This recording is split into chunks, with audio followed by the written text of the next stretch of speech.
झेप मराठी, आरसा महाराष्ट्राचा। उद्या आपल्या सगळ्यांच्या लाडक्या बाप्पांचं आगमन होतंय।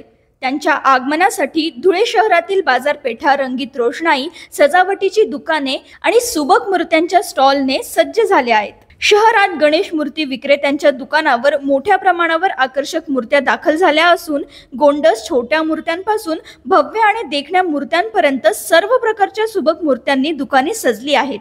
यामध्ये पारंपरिक ढंग जपणाऱ्या मूर्तींसोबतच आधुनिक डिझाईन्सचाही समावेश आहे। तसेच पर्यावरणपूरक शाडू मातीच्या मूर्त्यांना विशेष मागणी असून अनेक नागरिक पर्यावरणाच्या जपणुकीसाठी शाडू मातीच्या मूर्तींची निवड करतायत। शहरातील प्रमुख फुल बाजार, सजावटीच्या वस्तूंची दुकाने आणि मिठाई विक्री केंद्रांनाही मोठी गती आली असून संपूर्ण बाजारपेठेत उत्सवाचे वातावरण निर्माण झाले आहे। अशाच वेगळ्या आणि ताज्या बातम्यांसाठी पाहत रहा झेप मराठी, आरसा महाराष्ट्राचा। संपादक प्राध्यापक अनिल चव्हाण, धुळे।